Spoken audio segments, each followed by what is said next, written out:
العلم هو النور الهادي والمفتاح لكل الخير من يرد الله به خيرا. بسم الله الرحمن الرحيم. الحمد لله رب العالمين. الحمد لله حمدا كثيرا طيبا مباركا فيه. سبحان الله وبحمده عدد خلقه ورضا نفسه وزنة عرشه ومداد كلماته. فسبحان الله حين تمسون وحين تصبحون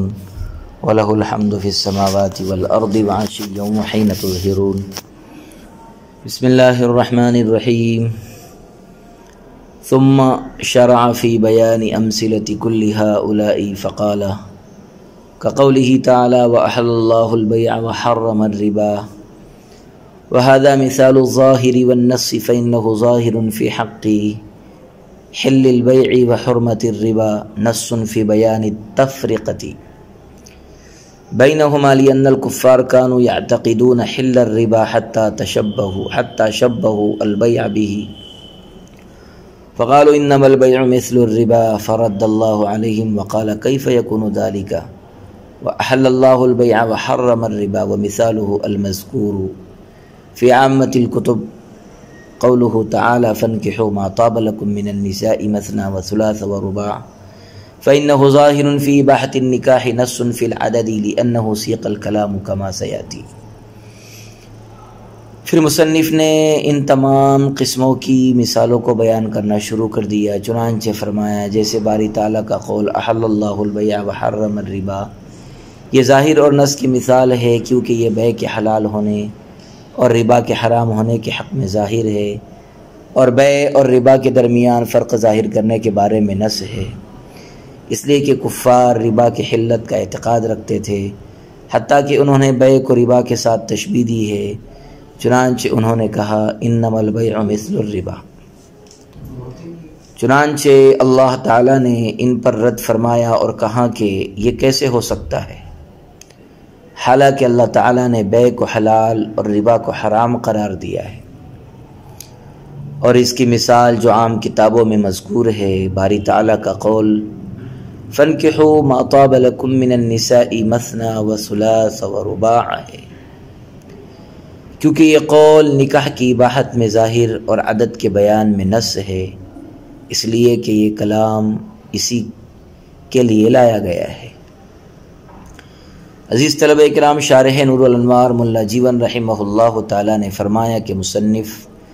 ظاہر نص مفسر محکم کی تعریفات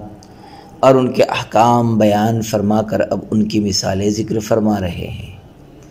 چنانچہ کہا کہ باری تعالیٰ کا قول احل اللہ البیع وحرم الربا،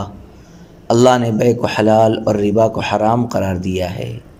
ظاہر اور نص دونوں کی مثال ہے، اس طور پر کہ اس آیت میں بیع کی حلت اور ربا کی حرمت چکے نفس صیغہ اور نفس کلام سے واضح ہے، اس لیے یہ آیت بیع کی حلت اور ربا کی حرمت کے بیان میں ظاہر ہوگی. اور چونکہ اس آیت کو بیع اور ربا کے درمیان فرق بیان کرنے کے لیے لایا گیا ہے، اس لیے یہ آیت بیع اور ربا کے درمیان فرق بیان کرنے کے سلسلے میں نص ہوگی.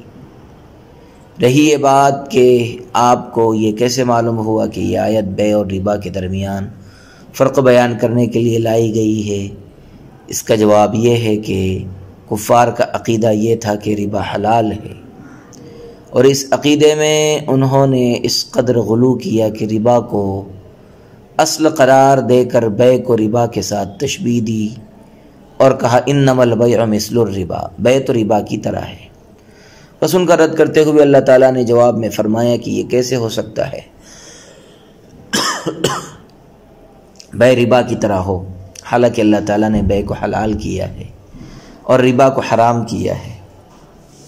بس ثابت ہو گیا کہ یہ آیت بیع اور ربا کے درمیان فرق ظاہر کرنے کے واسطے لائی گئی ہے. شارح نور الانوار فرماتے ہیں کہ ظاہر اور نص کی مثال میں عام کتابوں میں باری تعالیٰ کا یہ قول مذکور ہے فَانْكِحُوا مَا طَابَ لَكُم مِّنَ النِّسَاءِ مَثْنَىٰ وَثُلَاثَ وَرُبَاعَ، کیونکہ یہ آیت نکاح کے مباح ہونے میں ظاہر ہے، اس لیے کہ فَانْكِحُوا صیغہ امر وجوب کے لیے نہیں ہے. اور امر کے درجات میں ادنا درجہ اباحت کا ہے، لہذا یہاں امر کا صیغہ اباحت کے لیے ہوگا اور نکاح کا مباح ہونا ثابت ہوگا۔ اور یہ آیت مثنا و ثلاث و رباع کے قرینے سے بیان عدد کے سلسلے میں نص ہے، کیونکہ یہ آیت بیان عدد ہی کے لیے لائی گئی ہے، اس لیے کہ امر جب کسی ایسی شے پر وارد ہو جو کسی قید کے ساتھ مقید ہو اور امر وجوب کے لیے نہ ہو تو اس قید کو ثابت کرنا مقصود ہوتا ہے، جیسے حدیث میں ہے بیعوا سواء بسواء، تو یہاں امر چونکہ سواء بسواء کے قید کے ساتھ مقید ہے، اس لیے یہاں بیع کی اباحت یا وجوب کو بیان کرنا مقصود نہیں ہے، بلکہ قید یعنی برابر برابر بیچنے کو ثابت کرنا مقصود ہے۔ بس اسی طرح آیت فنکحوا میں بھی نکاح کی اباحت یا وجوب کو بیان کرنا مقصود نہ ہوگا، بلکہ قید یعنی 2، 3، 4 کے عدد کو ثابت کرنا مقصود ہوگا۔ بہرحال ثابت ہو گیا کہ آیت فنکحوا ما طاب لکم نکاح مباح ہونے کے سلسلے میں ظاہر اور بیان عدد کے بارے میں نص ہے۔ وقوله فسجد الملائكة كلهم اجمعون الا ابلیس مثال للمفسر فان قوله فسجد ظاهر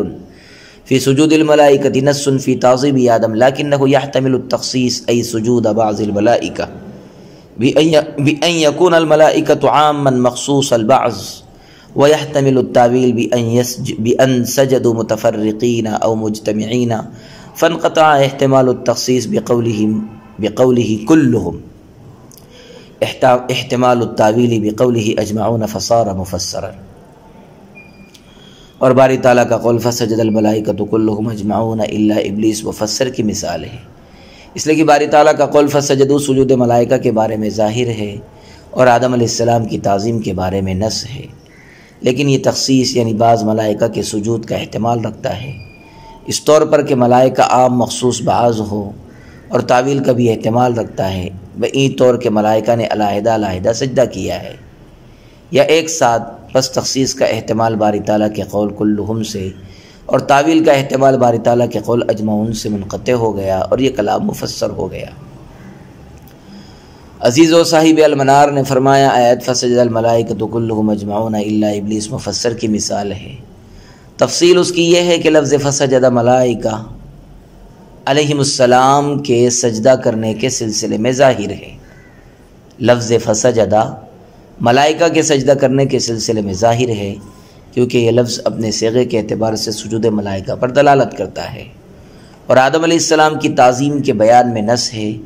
اس لیے کہ یہ کلام آدم علیہ السلام کی تعظیم بیان کرنے کے لیے لایا گیا ہے، لیکن یہ کلام تخصیص اور تعویل دونوں کا احتمال رکھتا ہے۔ تخصیص کا احتمال تو اس طور پر کہ فسجد الملائکۃ میں ملائکہ اگرچہ عام ہیں اور تمام فرشتوں کو شامل ہے، لیکن یہ احتمال ہے کہ سجدہ بعض فرشتوں نے کیا ہو، تمام نے نہ کیا ہو، لہذا اس صورت میں ملائکہ عام مخصوص البعض ہوگا، اور تعویل کا احتمال اس طور پر رکھتا ہے کہ معلوم نہیں فرشتوں نے علیحدہ علیحدہ سجدہ کیا ہے یا ایک ساتھ سجدہ کیا ہے، یعنی ایک ساتھ سجدہ کرنے کی تعویل بھی کی جا سکتی ہے اور علیحدہ علیحدہ سجدہ کرنے کی تعویل بھی کی جا سکتی ہے۔ بہرحال اس کلام میں یعنی فسجد الملائکۃ میں تخصیص اور تعویل دونوں کا احتمال ہے، لیکن جب ملائکہ کے بعد لفظ کلہم زیادہ کر دیا گیا تو تخصیص کا احتمال منقطع ہو گیا اور یہ ثابت ہو گیا کہ سجدہ تمام فرشتوں نے کیا ہے، اور جب لفظ اجمعون زیادہ کیا گیا تو علیحدہ علیحدہ سجدہ کرنے کی تعویل کا احتمال ختم ہو گیا اور یہ ثابت ہو گیا کہ تمام فرشتوں نے ایک ساتھ سجدہ کیا ہے، اور جب لفظ کلہم اور اجمعون سے تعویل اور تخصیص دونوں کا احتمال منقطع ہو گیا تو یہ کلام مفسر ہو گیا۔ وصلی اللہ وسلم علی نبینا محمد وعلی آلہ واصحابہ وبارک وسلم تسلیما کثیرا کثیرا۔ السلام عليكم، لا تنسوا الاعجاب بالفيديو والاشتراك في القناة تشجيعا لنا لنستمر بنشر المزيد إن شاء الله.